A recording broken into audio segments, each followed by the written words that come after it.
What is up, guys? Welcome back to another Flight Path This video. Today we have something that we think is very special. It's special to us as we have another Arkansas creator joining us. We're filming a practice round with him. The front nine will be on his channel, so if you haven't seen that, make sure you go back and watch that. And the back nine is on our channel. That's what you're watching now.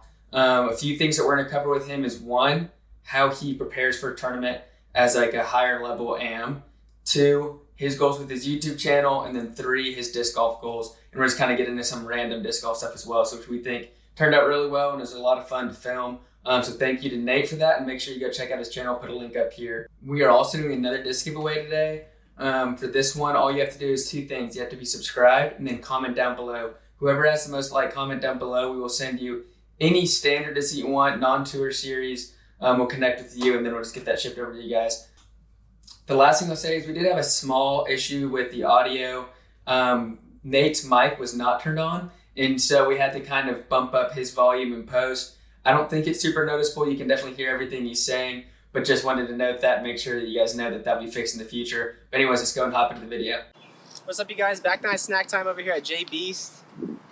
Real quick, if you haven't seen the front nine, be sure to go check it out on my channel, Nate Turner. So go check it out. Jumping right into hole 10, par 4, 600 feet. Little baby headwind. There's a little creek right. You don't want to go there. So nice oversteal the driver. Punching out on hyzer.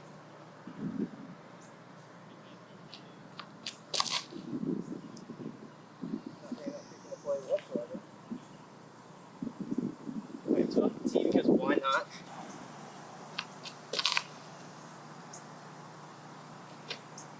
I really hope they're playing that second road out there. Oh yeah. So I've been doing the YouTube stuff for a little over a year now. It's like a year and 3 months. I started in May of last year. Randomly. I've always liked the idea of like doing YouTube, like making vlogs and stuff like that.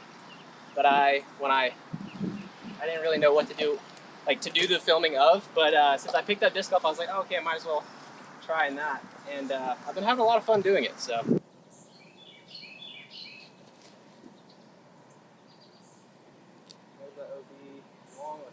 I'd rather be off to the right because then I can do my hyzer into the green. And so obviously you have like a thought on the tee of what you're going to do. Yeah. In your practice rounds, do you typically move like like if you were doing an unfilmed round, would you go over there on the right side and throw another shot and practice that, or would you typically just do whatever your disc at? Typically wherever my disc is at, because I've played this course a handful of times, I kind of already know what I'm doing. I mainly come to play like a practice round because I've switched some discs out, so I still want to make sure, okay, is this the disc that I'd use for this hole? That's kind of what I'm figuring out. From that shot, I know to throw an A2. It's just trying to practice getting there.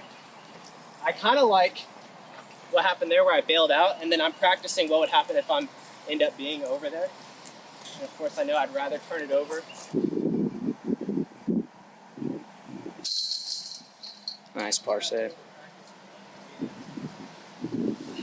Honestly, that's a scary putt coming back. Yeah, you see so many people just hit the cage or van. It's just so easy to roll right back down. And just ruin the round. So when I started off, it was always like my practice round determined how well I should shoot in the tournament. So if I'm shooting 6 down out here, I'd be like, all right, that's the goal. Like, you just shot 6 down, you can't shoot 6 down. That's definitely not the case anymore. I try to focus at this point, like what I'm doing going into this tournament is I'm literally just focusing on being present and breathing. Like, score doesn't matter. Some of my best rounds I've played is like not looking at any of the scores, like at all. So I'm just trying to, like I said, focus on the breathing, staying present. Don't worry about previous holes, future holes. Just kind of stay in the moment. Most importantly, like I said, just breathe. Like, yeah, definitely. I mean, goes out through the mouth. Basically, stay as calm as possible. Uphill, ripping right to left to wind. So I'm just playing the big hyzer, letting the disc or letting the wind work the disc left.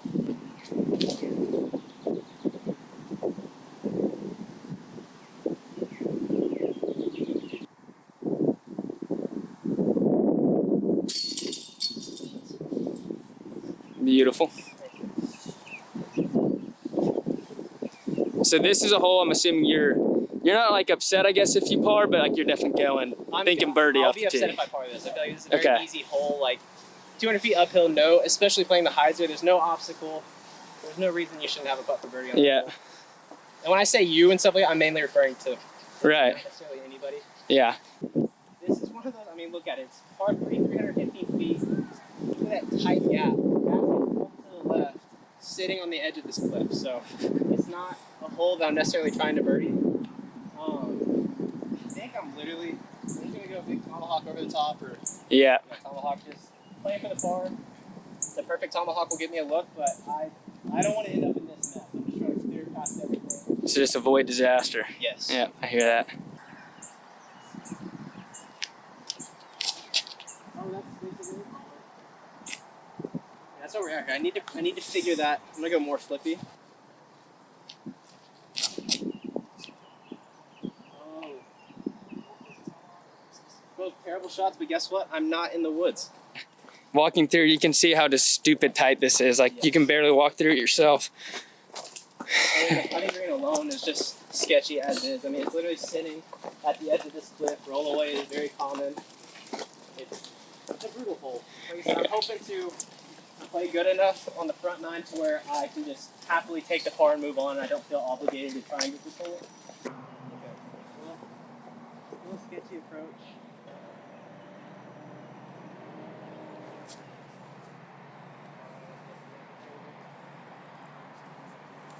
Too sketchy. Yeah, you're up. Yeah, you just gotta, tapping in a par here is, Yeah. honestly, that's good. I feel like if I was touring, the channel would naturally blow up because as of right now, I'm basically playing the same like 7 courses. It gets a little repetitive. I feel like when you're on tour, people can kind of like relate to that, want to be like that or something to that effect. And then also you're just playing all the cool courses. Yeah. A different side of it. So I feel like the subscribers would come naturally if I was on tour. Yeah, I hear you. I think there's also something to be said about playing as an am, or I don't know if am's the right word, whatever it would be. Yeah. Like, I love, like, that's part of the reason I love your content is like, you get to see like the more normal grind of like just weekend tournaments. Right. I am going to take 2 shots on this. It's par 3, 215 feet. I think the play's going to be a grenade. I'm going to try it. We'll throw an A2 as a backup, but we'll see. Hopefully I don't Eagle McMahon loop down there.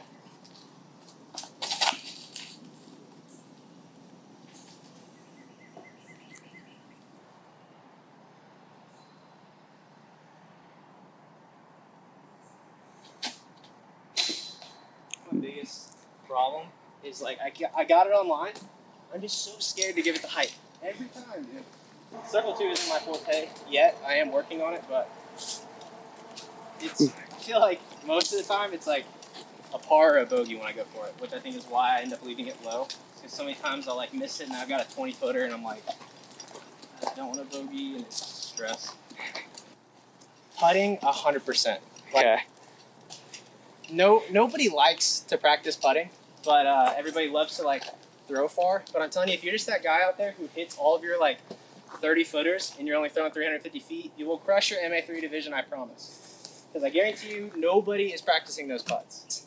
It doesn't take much. If you're just disciplined, I mean, I do 30 minutes a day. I just got back into that, and that you will see a big change. It might, practicing every day, it doesn't seem like it, but you'll notice, if you keep it up, you'll notice that your score will get better. You'll hit those circle 1 putts. When you learn how to hit those circle 1 putts, your circle 2s get a little bit more confidence because you'll be willing to run it knowing that you can hit that circle 1 again. Yeah. Like I said, there's MA3, MA2, anybody, just practice your circle 1 putts. I promise you'll be so much better. Hole 14, 295 feet uphill, so it plays a little bit farther than that. I used to go big forehand, but they've added some trees, so I'm going to try the up the gut shot first. Oh, what? Holes that stress me out are ones that there's so many options. This being, it's like, do you go straight at it? Do I try to go just big forehand? I like when I come into a hole and it's like, this is the play and that's it. We're going to try forehand. We'll still take the first one. I'm not out here lying to you guys. This is a practice round, so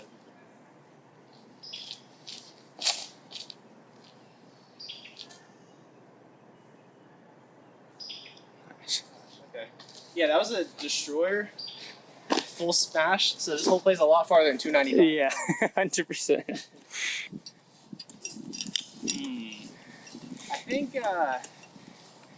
when they try and talk to me about their round, I think that, like, there's levels to it, but like I've played with guys where it's like they're having a bad round, and they'll just talk to me the whole round about how bad their round is, which I get it. If like you had a bad break, you hit a tree, it's like ah damn or dang that tree kick was brutal. But like I've had people where it's just like as if I'm their therapist, and that is so frustrating. It's like, dude, I'm worried about my bad round. I don't want to hear about yours also. It's probably a big pet peeve. Oh yeah, I hear ya. The other one is people who like, nah, we'll just stick to that one. What about good bid on like a 35 footer or like a 30 footer? If I hit metal and you say it, it's cool. I do think it's kind of like weird because it's just like, I don't know, I feel like it's repetitive. So Yeah. I don't know. When people just like, it's a constant like good bid out of everything. It's just like, all right. That's kind of where I'm at. Like, there's nothing wrong with it, and it's not ruining my round. But it's like you don't need to say it every time. Somebody's like good bid. Oh yeah, like, for sure. other than that,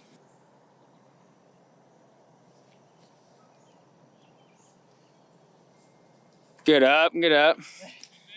Good bid there. Good deep bid. try and get a little movement on the ground. Oh yeah, you look like you scared the basket with this destroyer here. Yeah, this up here, you got close to the loop. Is it? Yeah, I mean, no, it was. It was a really good shot. Thanks. Ooh. So there's a tie. I used to be like a die-hard Prodigy guy. Not anymore. But so the two that I have in my bag, I have this 500 FX2. Like wore the stamp off of it. That's pretty impressive. It does not fly like an FX2 anymore. This is supposed to be like a very overstable, like 9-speed disc, and this is like a flip to turnover disc. Now it's basically utilities. I think it's coming up on 4 years, and then I think this is actually the oldest one. It's my A2. I've had this for a long time. It's still very overstable. I actually recently lost it, and I could not find another A2 to replace this one, but thankfully I got it back. Oh yeah, that was quite a journey there on your channel. Yeah, I'd say again, like, if you're looking for daily disc golf stuff, go check out Nate Turner on YouTube, because that is honestly, like, it's the most consistent disc golf I've ever seen on YouTube. For a long time, like in the very beginning, I was doing 2 because I didn't know how to edit. I didn't know what the heck to do. Yeah. But then I got up to about 4 to 5 a week, and then I finished my house now, so now it's just a full-time grind. I want to try to get to 10,000. So it's just every single day until that happens. So 10,000 is the goal right now. Yeah, and I'm not sleeping until I get there. So. Okay, I like that. I like that. Hole 15, par 3, 330 feet. This is a sick hole, but boy, is it tough. Because, I mean, that's a tight gap to hit. If you hit anything, you're screwed. You're just going to fall downhill into the woods, and you'll get a bogey, best case scenario. And you're going down the middle every time, right? Yes. Okay, I've seen people go over the top with an Annie. They never birdie it, but it is kind of like a easy way. Yeah, easy way to take. I mean, I think you probably see that more at a lower division where you're not like, I'm not even dreaming about birdieing this, honestly. No, in a tournament, I'm definitely just hitting it down the gap.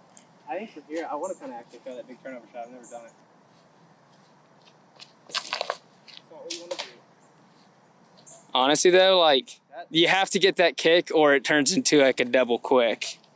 Alright, so that was me trying to throw a flat. I've got this Essence. I just threw on a previous hole. It wasn't good. But maybe hyzer flip.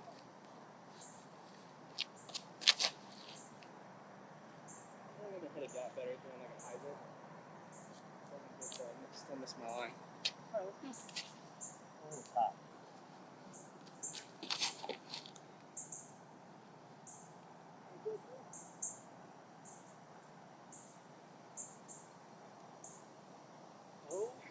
My gosh. Okay, dude, that was such a sick shot. Unfortunately, the camera's not going to catch it because the angle I switched to, we'll get the catch cam on there. I mean, am I tripping or is that right by the basket? I think it's just behind it. It almost Yeah, just behind we got catch cam Luke up there. Dude, that's the play. That's the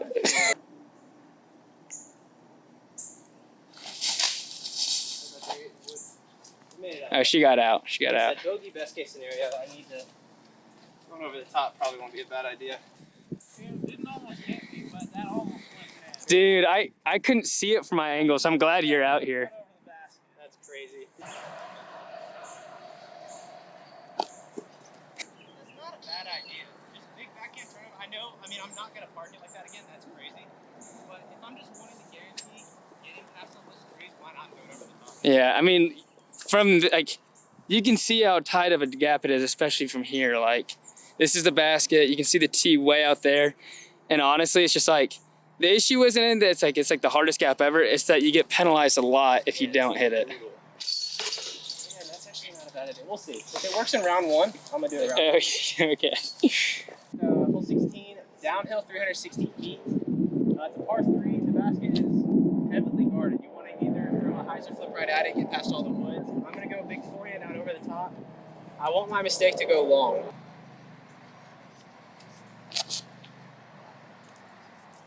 Don't think that has resistance.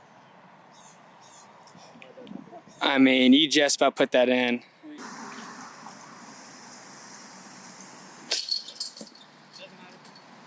Whatever. Let's go to hole 17. Hole 17, par 4. I think it's farther than 530 right now, right? Yeah, it is. That's the old position. So it's probably like 650. Yeah. Maybe? Nice rip. I think it's smashed. 250 to get into place to birdie here. I am going to try to go down this left gap with like a turnover shot.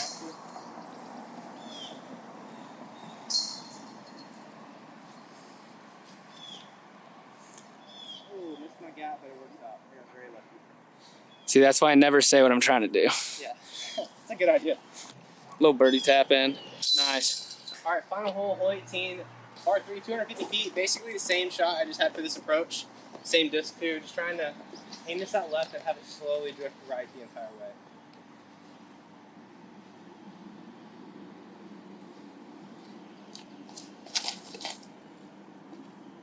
Got the straight part right. It's still not bad. If it turned over and parked, I think we're still in the circle. All right, here we go. Like I said, turned over would have been parked, but this is still.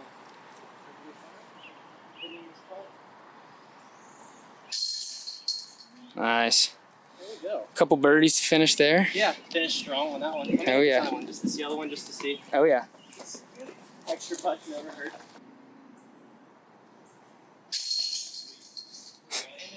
Isn't it nice? Oh, yeah. Putts. So that's it for the back 9 here. You guys go make sure you subscribe to Nate Turner. Check I'll out. link everything on his account there. So Heck yeah. that was a good little practice round. I'm Yeah, trying to think. fun. I don't know what you finished at because I'm just not good at math. Me either. But I took a finished couple. strong. I tried to take my first one as much as I could, but some of the shots just weren't good. It's a It was practice good- round. It was a good round though. Oh, yeah. I learned a lot and I didn't make too many mistakes. How you feeling about? But I'm feeling good going in tomorrow. The putter Oh, was yeah. nice. It was nice getting a practice round in. So, yeah, All right. feeling good. I'm excited.